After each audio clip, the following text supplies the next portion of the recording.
오늘 최고위원 연석회의 발언 내용입니다. TK 민심을 확인한 99차 대구 태극기 집회로 대역전이 시작됐다. 지난 22일 태극기 집회는 대구 시민들의 많은 호응으로 분위기를 대역전시켰습니다. 동대구역과 한일극장 앞에서 개최된 99차 태극기 집회는 그야말로 분노한 대구 경북의 민심을 보여주는 바로미터였습니다. 박근혜 대통령에 대한 거짓, 사기, 불법 탄핵에 대한 대구 경북민의 저항과 1년 8개월 만에 붕괴된 경제 참사에 대한 분노의 치를 떠는 민심이 얼마나 엄청난지를 느낄 수 있었습니다. 칠성시장 앞에서 태극기 국민의 행진에 호응하고 손을 흔들어주는 시장 상인들과 대구 시민의 모습은 자영업자의 어려운 모습을 대변했습니다. 박근혜 대통령 후보 당시 칠성시장을 방문한 적이 있고 박근혜 대통령을 옆에서 저도 같이 수행을 했었습니다. 특히 22일은 청년들의 중심 거리인 대구 동성로에 1만 명의 군중의 함성이 메아리 쳤습니다. 대한민국을 지켜왔던 보수 우파 성지 대구에서 불법 탄핵을 동조하고 보수를 분열시키고 죄 없는 대통령 등의 칼을 꽂은 배신자 유승민과 김무성은 정계를 떠나라는 민심의 목소리를 배신자들은 귀담아 들어야 할 것입니다. 그들이 정치를 하고 보수 정치인으로 있는 한 보수 우파 정당이라는 자유한국당과 바른미래당은 망할 수밖에 없습니다. 경제지표가 온통 빨간불인데도 민간인 사찰까지 감행한 문재인 정권은 탄핵감. 문재인 정권이 자행한 청와대 특별감찰반의 민간인 사찰은 문재인이 과거 자신의 발언대로라면 명백한 탄핵 사유입니다. 문재인 정권이 사찰한 민간인 목록을 보면 민간기업, 언론사, 야당 정치인, 대학 교수, 경제혁신센터장 등 광범위하고 그 숫자가 참으로 엄청난 사건입니다. 문제는 여당 핵심 실세에 대한 감찰은 은폐하려고 했다는 것이 국민들의 분노를 사고 있습니다.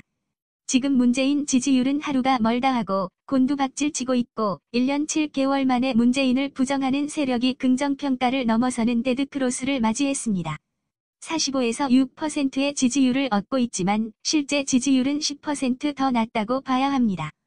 고용, 투자 등 경제지표는 빨간불이 온통 켜졌고 국민들은 문재인에게 제발 그냥 놔두라라고 외치고 있습니다.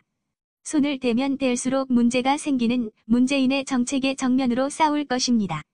이 정권의 핵심 정책이라던 소득주도 성장 정책은 애물단지가 되어버렸고 최저임금 인상, 주 52시간 근로제 등으로 고용은 심각한 수준으로 떨어진 지 오래입니다.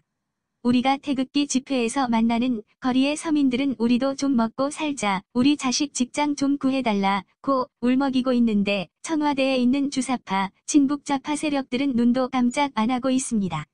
이제 국민들은 적폐청산 완장을 차고 온통 대한민국을 휘젓고 있는 좌파 독재 정권을 적폐로 규정했고 대규모로 반격을 시작했습니다.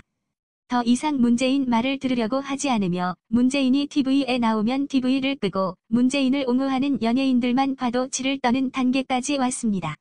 한마디로 이미 문재인은 국민 눈 밖에 난 것입니다. 대한민국이 더 이상 불행의 역사를 되풀이하지 않기 위해서는 결단만 남아 있습니다. 대한애국당은 다가오는 12월 29일 100차 태극기 집회에서 죄 없는 박근혜 대통령의 즉각 석방과 문재인 정권의 즉각적 퇴진을 위한 대국민 선언문을 만천하에 낭독할 것입니다. 문재인에게 한반도 비핵화는 무슨 의미인가? 대한애국당이 옳았습니다. 4월 27일 판문점 선언은 북핵 폐기 없는 가짜라고 했습니다. 이것은 북한의 입을 통해 확인했습니다. 북한 관영 조선중앙통신은 20일 논평을 내고 조선반도 비핵화에 대해 우리의 핵 억제력을 없애는 것이기 전에 조선에 대한 미국의 핵 위협을 완전히 제거하는 것이라고 합니다. 또한 미북 비핵화 협상이 교착에 빠진 것도 비핵화에 대한 미국의 그릇된 인식 탓이라고 했습니다. 또 62조 미 공동성명에는 분명 조선반도 비핵화라고 명시돼 있지 북비핵화라는 문구는 눈을 씻고 봐도 찾을 수 없다며 미국은 조선반도 비핵화를 북비핵화로 어물쩍 간판을 바꿔놓음으로써 세인의 시각에 착각을 일으켰다고 주장합니다.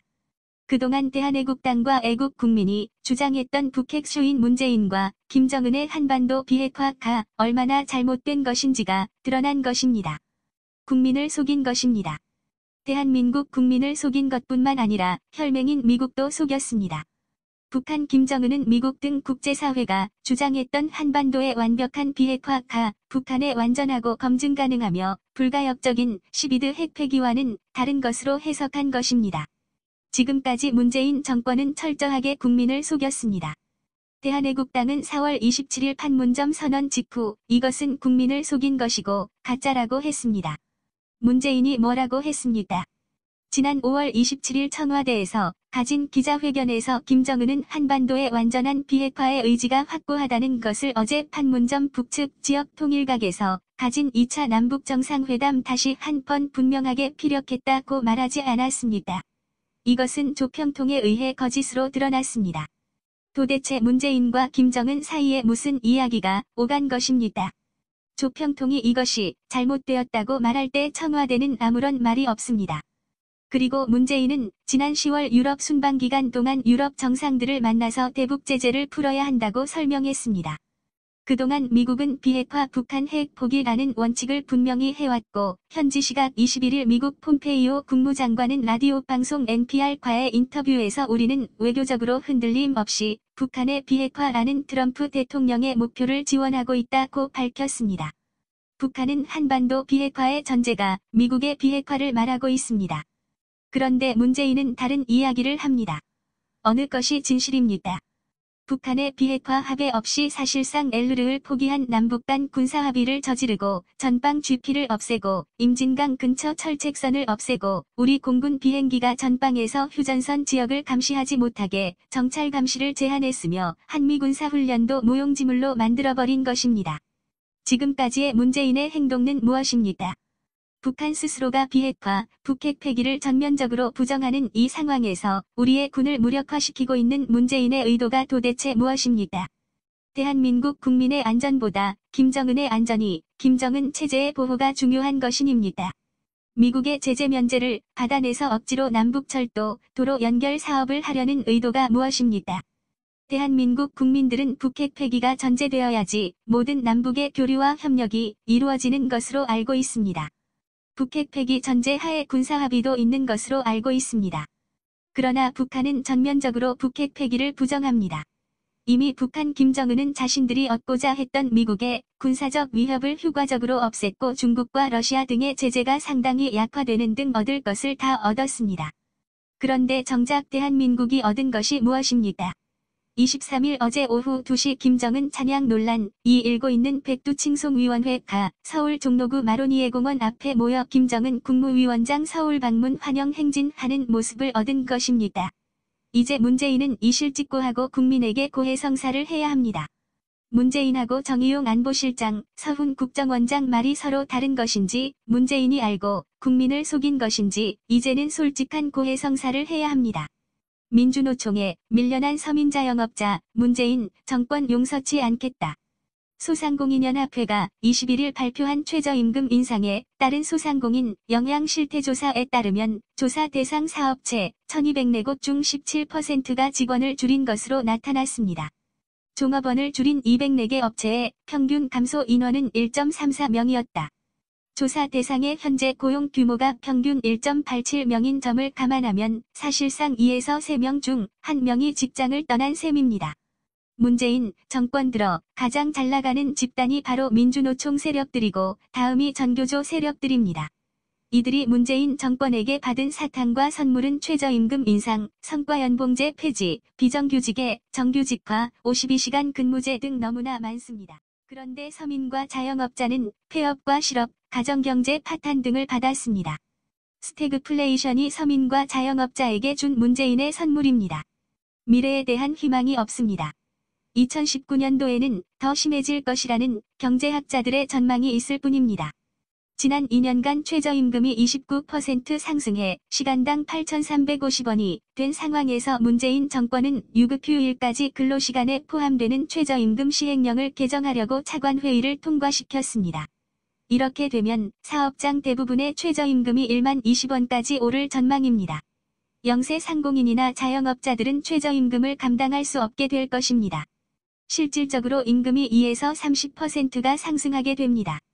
지금이라도 문재인 정권이 대한민국의 경제를 망하게 하지 않는 길은 하나밖에 없습니다. 2019년 최저임금 인상을 중단하고 유급휴일에 대한 최저임금 시행을 중단해야 합니다. 이제 일주일밖에 남지 않았습니다. 만약 유급휴일에 대한 최저임금 시행령이 국무회의에서 통과된다면 대한민국 경제는 더 이상 살아날 길이 없습니다. 문재인 정권이 망하는 것은 문제가 되지 않으나 대한민국 경제가 망할 것입니다. 대한애국당은 경고합니다. 2019년 최저임금 인상을 즉각 중단하고 시행을 연기해야 합니다. 또한 유급휴일에 대한 최저임금 시행령을 중단해야 합니다. 반문연대라는 배신자연대로 국민을 또 다시 기만하려 했던 김무성과 탄핵, 칠적. 반문연대에 대한 말이 많습니다. 이제 국민들께서 반문연대가 가짜연대고 불의의 연대고 배신자 연대, 탄핵파들을 사면하기 위한 연대라는 것을 알고 계십니다. 김무성 의원이 도가 지나친 말을 많이 합니다. 김무성 의원이 억울합니다. 634일째 감옥에 가 계신 뇌물 한 푼 받지 않고 33년의 형을 받은 박근혜 대통령 앞에서 김무성 의원이 뭐가 그렇게 당당하고 억울합니까? 국민들을 더 이상 분노하게 하지 말아야 합니다.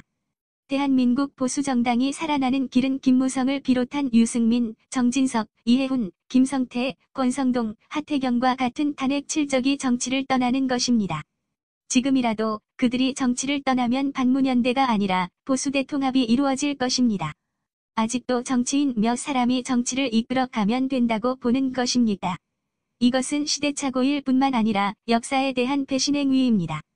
다시 한 번 촉구합니다.